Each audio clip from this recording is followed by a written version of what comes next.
Welcome back my YouTube channel. ತುಂಬಾ ರುಚಿಯಾದ ಅವಲಕ್ಕಿ ತಿಂಡಿ ಹೇಗೆ ಮಾಡೋದು ನೋಡೋಣ ಬನ್ನಿ ಕ್ವಿಕ್ಕಾಗಿ. ಆದರೆ ಈ ಮೆಥಡಲ್ಲಿ ನೀವು ಒಮ್ಮೆ ಟ್ರೈ ಮಾಡ್ಬೋದು ನೋಡಿ. ಎಣ್ಣೆ ಬಿಸಿಯಾಗಕ್ಕೆ ಇಟ್ಟಿದ್ದೀನಿ, ಶೇಂಗಾ ಹಾಕ್ತಾ ಇದ್ದೀನಿ. ಶೇಂಗಾ ಸ್ವಲ್ಪ ಫ್ರೈ ಮಾಡ್ಕೊಂಡು ಎತ್ತಿಟ್ಕೊಳ್ಳೋಣ ಸೈಡಿಗೆ. ಸಾಸಿವೆ ಉದ್ದಿನಬೇಳೆ ಒಗ್ಗರಣೆ ಹಾಕ್ತಾ ಇದ್ದೀನಿ. ಫ್ರೈ ಆದ ನಂತರ ಮೆಣಸಿನ್ಕಾಯಿ ಹಾಕ್ತಾ ಇದ್ದೀನಿ. ಮೆಣಸಿನ್ಕಾಯಿ ಚೆನ್ನಾಗಿ ಫ್ರೈ ಆಯಿತು. ಈರುಳ್ಳಿ ಹಾಕ್ತಾ ಇದ್ದೀನಿ. ಅದು ಕೂಡ ಚೆನ್ನಾಗಿ ರೋಸ್ಟ್ ಮಾಡ್ಕೋಬೇಕು ಈರುಳ್ಳಿ ಕೂಡ. ಈಗ ಉಪ್ಪು ಹಾಕ್ತಾ ಇದ್ದೀನಿ 1 ಸ್ಪೂನ್.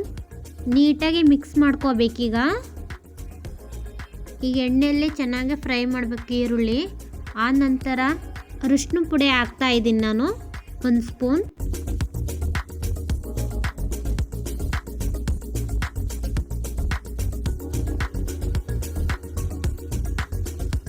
ನೋಡಿ ಎಣ್ಣೆ ಫ್ರೈ ಆಯ್ತು ಈರುಳ್ಳಿ.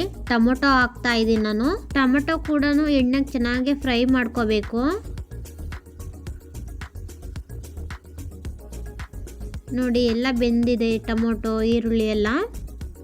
ಆನಂತರ ಕೊತ್ತಂಬರಿ ಸೊಪ್ಪು ಹಾಕ್ತಾ ಇದ್ದೀನಿ. ಶೇಂಗಾ ಬೀಜ ಈಗ ಹಾಕ್ಕೋಬೇಕು, ಆವಾಗಲೇ ಕ್ರಿಸ್ಪಿಯಾಗಿ ಸಿಗ್ತವೆ. ಈ ಮುಂಚೆನೇ ಹಾಕಿ ಗೊಜ್ಜು ಮಾಡಿದರೆ ಮೆತ್ತಗಾಗ್ಬಿಡ್ತವೆ, ಅದಕ್ಕೆ ಲಾಸ್ಟಿಗೆ ಹಾಕ್ತಾ ಇದ್ದೀನಿ. ಶೇಂಗಾ ಬೀಜ ಹುರಿದು ಎತ್ತಿಟ್ಕೊಂಡಿದ್ವಲ್ಲ ಅದು ಕೂಡ ಹಾಕ್ತಾ ಇದ್ದೀನಿ ನಾನು.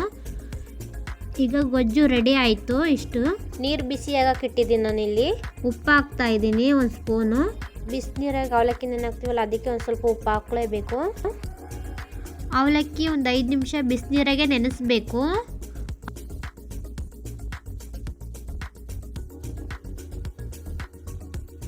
ನೋಡಿ ಇದು ನೆಂದಿದೆ ಒಂದು 5 ನಿಮಿಷ. ಈಗ ಸೋದಿಸ್ಕೊತಾ ಇದ್ದೀನಿ ಅವಲಕ್ಕಿಯ. ನೀರೆಲ್ಲ ತೆಗಿಬೇಕೀಗ. ನೋಡಿ ಎಷ್ಟು ಸಾಫ್ಟಾಗಿ ನೆಂದಿದೆ ಅವಲಕ್ಕಿ. ಈಗ ಗೊಜ್ಜು ರೆಡಿ ಮಾಡಿ ಇಟ್ಕೊಂಡಿದ್ವಲ್ಲ ಹಾಕ್ಕೋಬೇಕೀಗ. ಅವಲಕ್ಕಿಯ ಮಿಕ್ಸ್ ಮಾಡ್ಕೊತಾ ಇದ್ದೀನಿ ನೋಡಿ. ಈ ಮೆಥಡಲ್ಲಿ ಒಮ್ಮೆ ಟ್ರೈ ಮಾಡಿ, ತುಂಬಾ ರುಚಿಯಾಗಿ ಬರುತ್ತೆ ಅವಲಕ್ಕಿ. ಲಾಸ್ಟಿಗೆ ನಿಂಬೆಹಣ್ಣು ಹಿಂಡ್ಕೋಬೇಕು. ಫೈನಲಿ ರೆಡಿ ಆಯಿತು ಅವಲಕ್ಕಿ ತಿಂಡಿ. ವಿಡಿಯೋ ಇಷ್ಟ ಆಗಿದ್ದಲ್ಲಿ ಲೈಕ್ ಮಾಡಿ, ಶೇರ್ ಮಾಡಿ, ಕಮೆಂಟ್ ಮಾಡಿ. Thank you.